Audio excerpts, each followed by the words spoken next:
semuanya. Hai. Halo semua, jadi kita hari ini bakal ngebahas produk pangan fermentasi, yaitu Kimchi. Perkenalkan, nama saya Kanita Bianca dan Dita. Nama saya Nisa Meliana. Nama saya Syian Presna Paramita. Pada pembahasan kali ini terdapat 5 topik. Topik yang pertama yaitu adalah pengertian dan sejarah dari kimchi. Topik yang kedua adalah karakteristik dari kimchi. Topik yang ketiga yaitu bahan dalam kimchi. Dan topik yang keempat yaitu proses pembuatan kimchi. Untuk topik terakhir yaitu quality control. Nah, topik pembahasan yang pertama itu adalah pengertian dan sejarah dari kimchi. Kalian tuh pasti tahu banget kan sama makanan yang namanya kimchi. Kalian bisa nemuin makanan kimchi ini di supermarket, di minimarket, atau kalian bisa buat sendiri di rumah. Nanti di pembahasan kali ini itu bakal ada video tutorialnya. Jadi, kalian pastiin nonton sampai akhir. Jadi, yang pertama, pengertian dari kimchi. Jadi, kimchi itu merupakan produk sayuran tradisional Korea yang difermentasi secara alami oleh berbagai mikroorganisme. Nah, salah satu mikroorganisme yang terdapat di kimchi itu adalah bakteri asam laktat. Kalau kalian lihat thumbnail dari video kita, itu jelas banget kan, di kimchi itu ada bakteri. Nah, salah satunya itu adalah bakteri asam laktat. Dan topik yang kedua itu adalah sejarah. Jadi, Korea itu merupakan negara yang termasuk ke dalam industri pertanian yang terkemuka, sangat terkemuka. Dan menurut catatan sejarah, para petani kuno Korea mengembangkan metode penyimpanan sebagai tanggapan atas musim dingin yang panjang. Nah, biasanya di Korea ini, produk-produk kayak kimchi atau beberapa produk lainnya itu dikonsumsi, itu mostly di musim dingin. Jadi, kenapa di musim dingin? Karena produk kimchi ini kan adalah salah satu produk yang diawetkan atau difermentasi. Jadi kimchi ini juga mendorong pertumbuhan mikroorganisme alami atau bakteri yang menguntungkan, seperti bakteri asam laktat tadi, yang terdapat di dalam bahan baku kimchi di sayur kol. Pembahasan yang selanjutnya itu adalah karakteristik.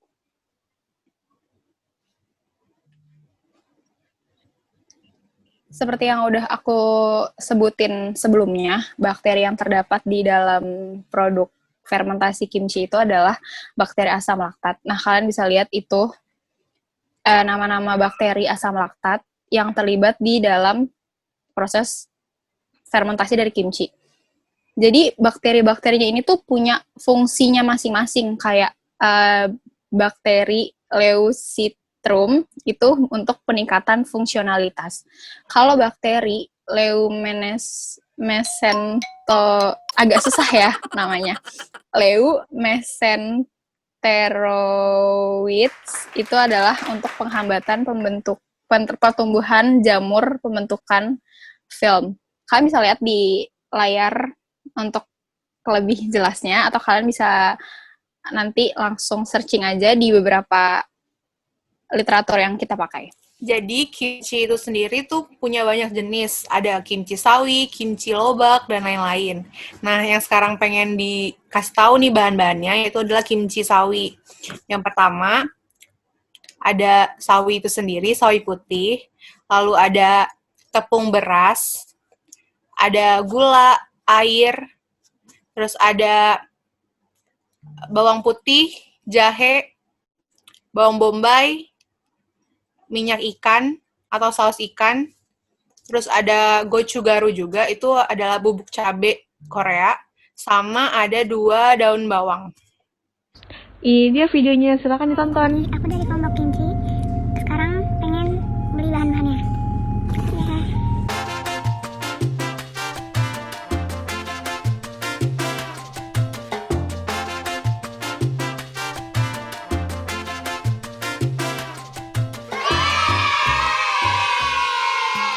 Jadi bahan-bahan yang diperlukan yaitu ada sawi putih, daun bawang, bawang bombay, terus ada 4 siung bawang putih, terus ada cabai bubuk, garam, gula, minyak wijen, minyak ikan, dan tepung beras.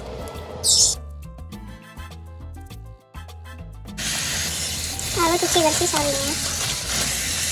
Pertama yaitu potong sawinya menjadi bentuknya seperti ini. Oh.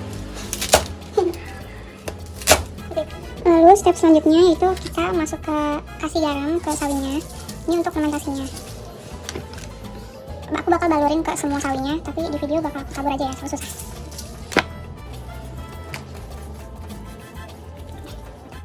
Sawi yang sudah digarami bakal ditunggu selama 30 menit. Kita diamin terus ditutup ya. Masukkan 2 sendok makan tepung beras di 150 air dan masukin ke dalam pan.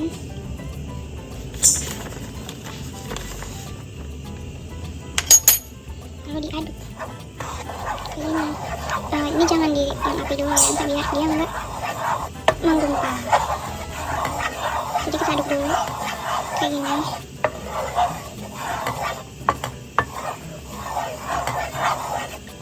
Baru ditaruh di api sambil diaduk juga. Buburnya dibuat kayak gini sampai dia mengental. Jangan lupa saat mengaduk si buburnya itu masukin gula cukupnya aja. Pakai 2 sendok teh. Lalu diaduk lagi.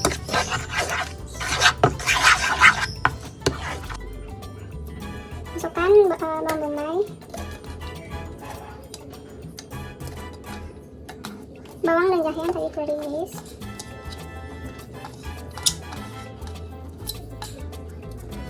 serta 3 sendok minyak ikan, kecap ikan. Lalu blender sampai yang jadi tuangkan buburnya, lalu cabai 2 sendok,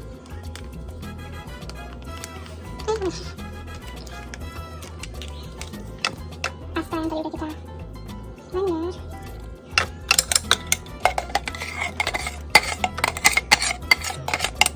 itu, lalu diaduk.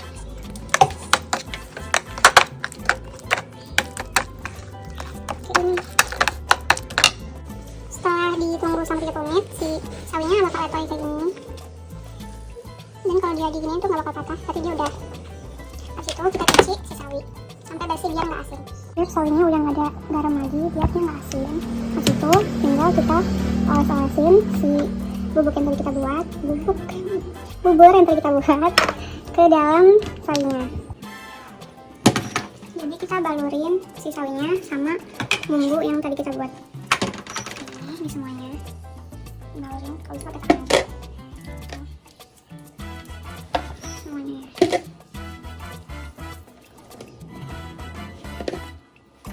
Diaduk-aduk semuanya, baru kita masukin ke dalam tempat, lalu dimasukin ke kulkas. Kalau misalnya mau lebih asam bisa didiamin di 2 jam di suhu ruang. Kalau misalnya mau yang rasa fresh bisa langsung masukin ke dalam kulkas. Nah, setelah jadi kita tutup, baru masukin ke dalam kulkas. Besok kita coba. Selanjutnya yaitu quality control. Jadi dalam memastikan kualitas makanan fermentasi, ada 3 tahapan yang perlu Anda ketahui. Yang pertama yaitu dalam menentukan bahan baku, raw material, atau kualitas bahan baku. Jadi dari bahan baku yang digunakan, itu akan mempengaruhi nutrisi yang akan terkandung pada kimchi yang akan dikonsumsi. Mungkin setiap orang itu memiliki resep yang berbeda-beda dalam pembuatan kimchi. Maka dari itu, nutrisi yang terkandung pun nanti juga akan berbeda.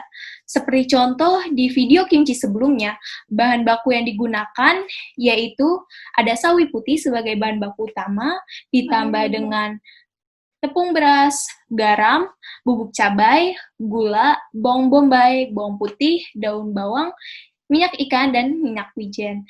Jadi dari situ nutrisi yang terkandung nantinya akan berbeda apabila dibandingkan dengan orang yang membuat kimchi dengan penambahan wortel atau lobak atau ikan atau bahan lainnya. Selanjutnya yang kedua yaitu proses produksi pada penggaraman pada sawi. Jadi langkah-langkahnya itu yang pertama sawi itu dipotong, kemudian dicuci. Selanjutnya direndam dengan konsentrasi garam 2-3%, dan selanjutnya itu ditunggu. Jadi pada saat proses penggaraman akan terjadi osmosis, sehingga membentuk larutan garam itu yang mengandung nutrien seperti gula, vitamin, atau komponen bahan lainnya. Jadi gula serta komponen lainnya itu berasal dari sawi, ya, jadi dia komponennya itu keluar dari sawi awalnya, kemudian akan dimanfaatkan oleh bakteri asam laktat, sehingga bakteri asam laktatnya ini beraktivitas, sehingga nantinya akan menurunkan pH menjadi rendah. Nah, pH rendah ini akan mematikan bagi bakteri lainnya seperti bakteri pembusuk, sehingga nantinya kimchi akan menjadi lebih awet atau tahan lama. Selanjutnya, apabila konsentrasi garamnya itu di bawah 2%, maka dia nggak akan terjadi yang namanya fermentasi. Kenapa? Karena masih ada terdapatnya bakteri lain. Bakteri yang lain itu masih mendominan daripada bakteri bal. Kan kalau dari garam 2-3%, bakteri bal itu lebih mendominasi pada kimchi tersebut. Sedangkan apabila garam itu lebih tinggi, maka bal juga nggak akan bisa bertahan, jadi dia nanti akan mati. Selanjutnya, dari garam juga akan memberikan efek pengawetan dengan caranya itu penurunan AW. Selanjutnya yaitu penyimpanan kimchi, yaitu dengan mengontrol waktu fermentasi selama 20-30 hari. Jadi selama waktu tersebut, kimchi itu disimpan pada wadah yang tertutup, rapat sehingga tidak terkontak dengan oksigen. Karena bakteri asam laktat ini bersifat anaerob, jadi dia itu nggak butuhin oksigen untuk beraktivitas. Selain itu juga, bakteri kompetitor lainnya, selain bakteri asam laktat, juga akan mati. Jadi karena bakteri lain itu membutuhkan oksigen, karena di sini wadahnya itu tertutup, maka bakteri yang kompetitif lainnya itu bakal mati. Selanjutnya di sini ada tabel pertumbuhan antara bakteri, hari, dan pH. Jadi dia tuh berhubungan. Jadi awalnya itu pH-nya itu kan awalnya di situ sekitar 7 pada hari ke-1. Pada hari ke-0, pada awalnya itu dia pH-nya 7, tapi lama-kelamaan dia itu lama-lama semakin turun. Jadi pH-nya itu sekitar 3,4 sampai sekitar 3,6. Jadi itu mempengaruhi pH. Selanjutnya koliformnya itu yang ada pada sawi itu lama-lama itu menurun aktivitasnya.